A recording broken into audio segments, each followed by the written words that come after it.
धाकड़ खबर, बेखौफसमा बेबाक अंदाज। धाकड़ खबर में आपका स्वागत है। मैं आपके साथ हूं अकरम रईस खान। इलाहाबाद के अंदर, जिसका नाम अब प्रयागराज हो चुका है, अखाड़ा परिषद एक इमरजेंसी मीटिंग करता है। 8 प्रस्ताव उसमें पास करता है।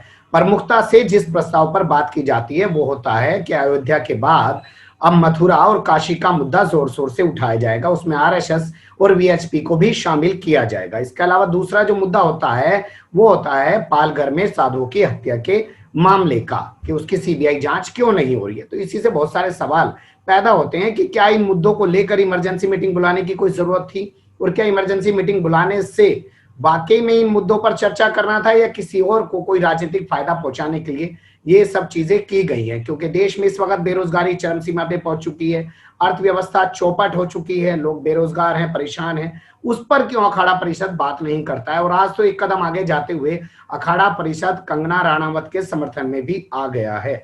तो कैसे इस घटनाक्रम को देखा और समझा जा सकता है, इन्हीं सब पर बात करने के लिए हमारे साथ जूम के जरिए जुड़ रहे हैं आचार्य प्रमोद कृष्णम जी। अपनी बेबाकी के लिए पूरी दुनिया में मशहूर हैं, ज्यादा उनका तारुफ देने की जरूरत नहीं है, नाम ही काफी है। बहुत शुक्रिया सर हमें वक्त देने के लिए।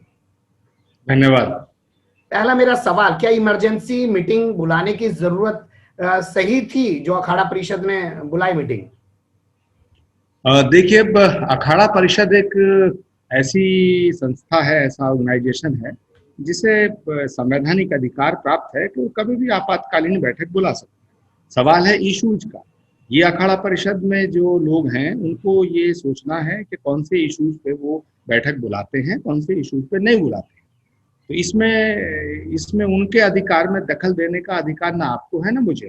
ठीक है, लेकिन इश्यूज पे तो बात कर सकते हैं ना सर। उन्होंने कहा कि अयोध्या के बाद अब मथुरा और काशी को लेकर आंदोलन किया जाएगा। हम लोग सोच रहे थे कि सुप्रीम कोर्ट के फैसले के बाद पूरे देश ने उस फैसले को स्वीकार किया और अयोध्या का मसला अब खत्म हो गया। देश के अंदर जो भाईचारा है, अमनो अमान है, वो अब आगे बढ़ेगा, ना कि उसमें दुश्वारियां पैदा होंगी।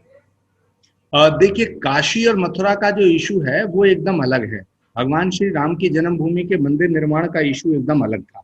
भगवान श्री राम के मंदिर का जो इशू है ये देश की आजादी से पहले भी अदालत में लंबित था। ये अदालत में भारत की स्वतंत्रता से पहले ये न्यायालय की शरण में जा चुका था। कई सौ साल से ये मामला पेंडिंग था। इसलिए जब देश आजाद हुआ तो ये फैसला लिया गया था कि जो देश जिस दिन आजाद हो रहा है 15 अगस्त 1947 के बाद जो स्थितियां होंगी वो और उससे पहली स्थितियों में भिन्नता होगी।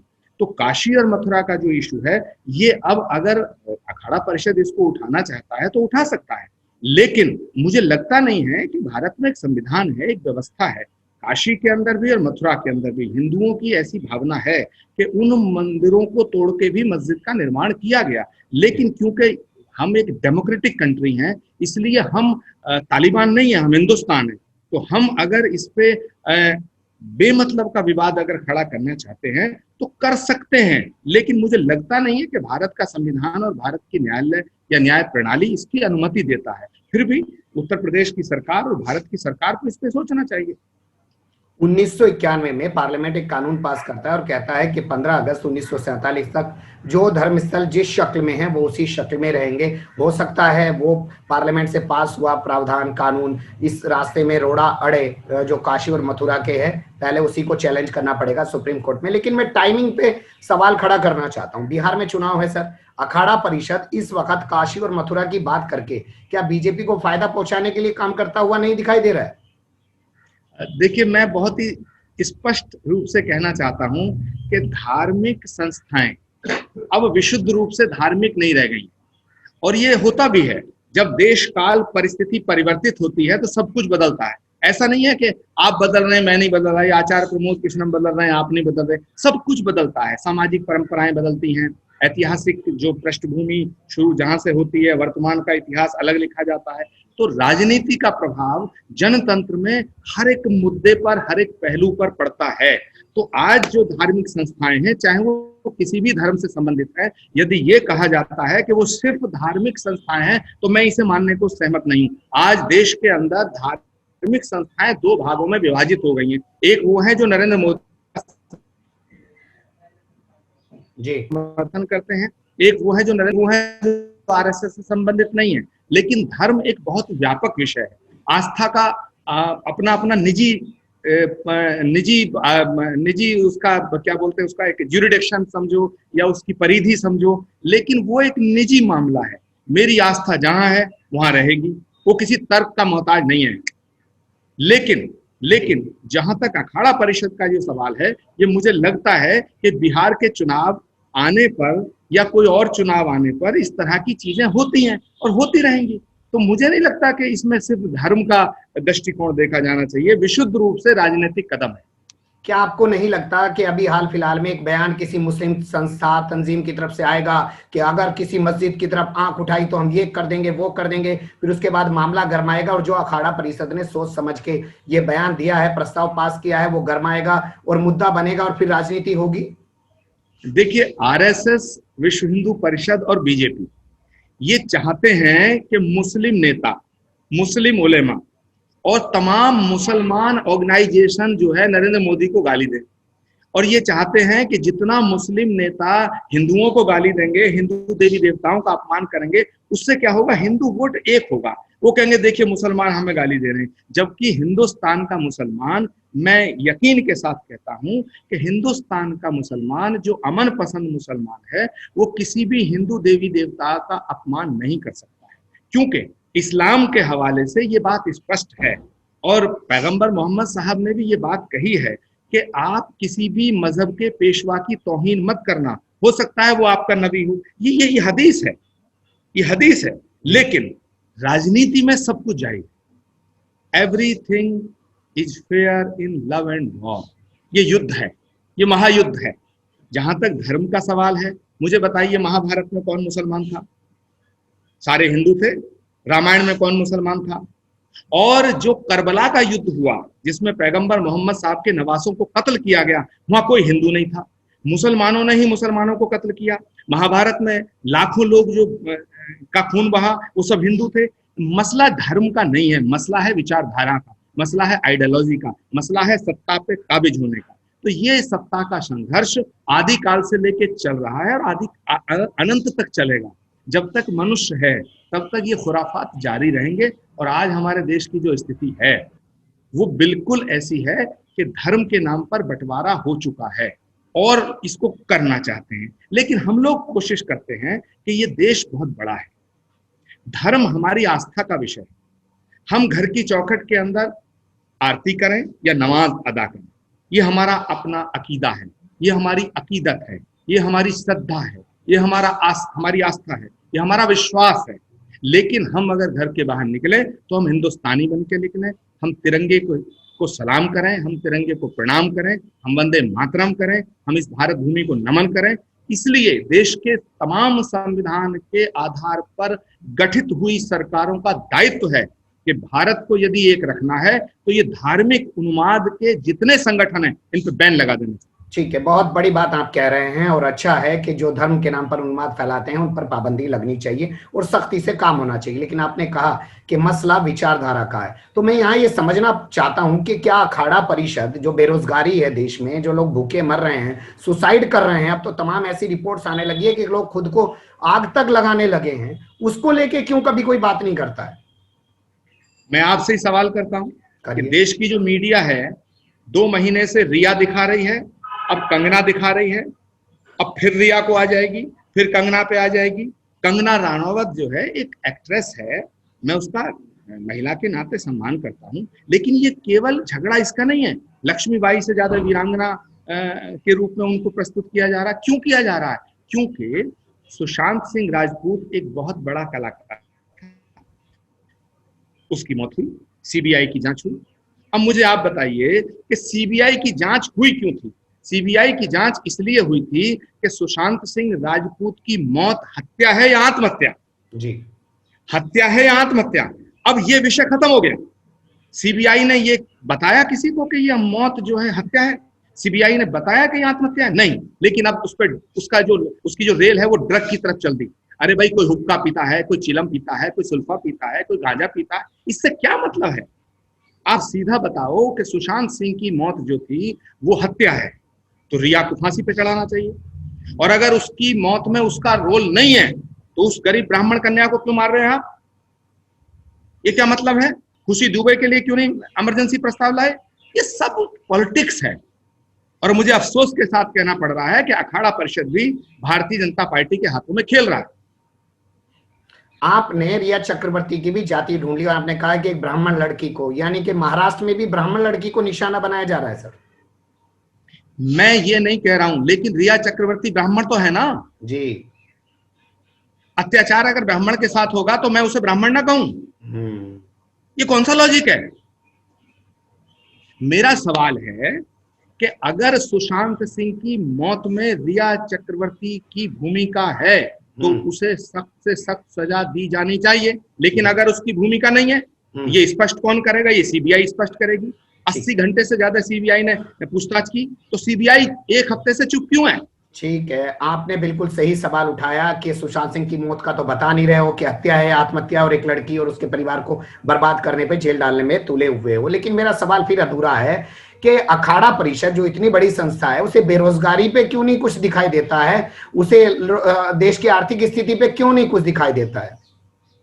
भाई, अखाड़ा परिषद के जो महात्मा हैं वो बेरोजगार नहीं है, उनकी दक्षिणा चल रही है, खीर पूरी चल रहा है, शासन सत्ता चल रही है। लेकिन अफसोस है कि देश के संत को, देश के साधु को सत्य के साथ खड़ा होना चाहिए। किसी पार्टी का अंधा समर्थन नहीं करना चाहिए।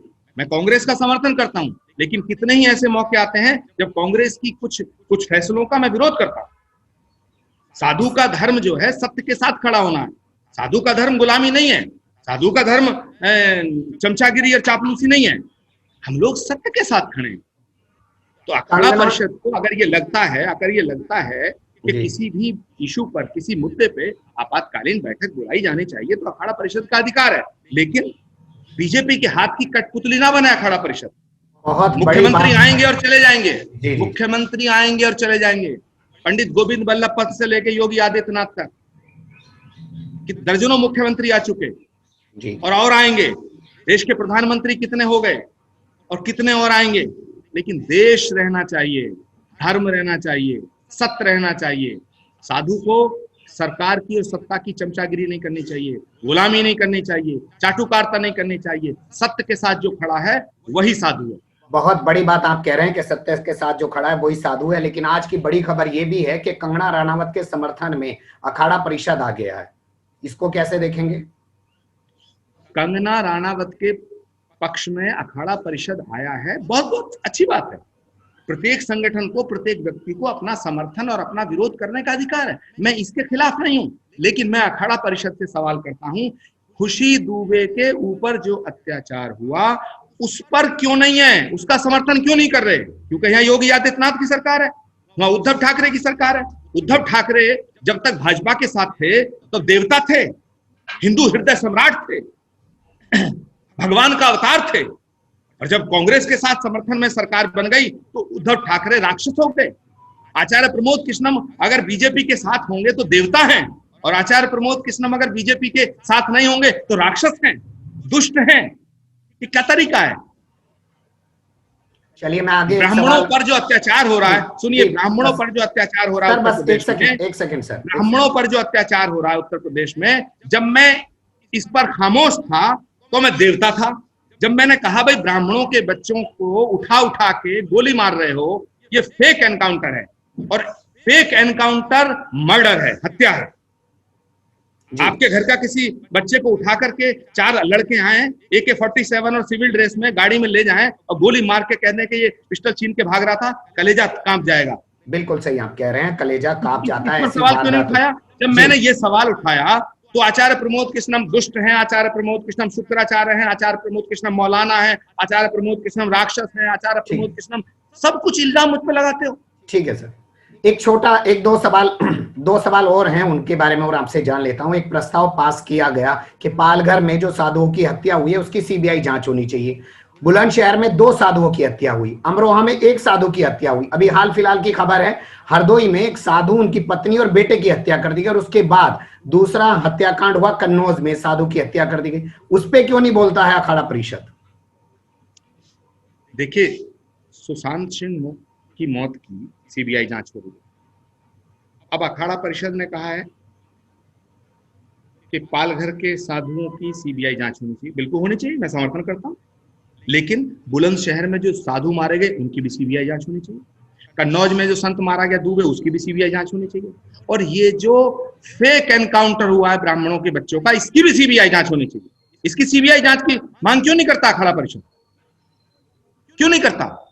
इसका मतलब दाल में काला है। भाई, सत्ता के अहंकार में चूर होकर आप लोकतांत्रिक व्यवस्था को ढाएंगे, आप डेमोक्रेटिक राइट्स को खत्म कर देंगे, हमारे फंडामेंटल राइट्स खत्म हो जाएंगे।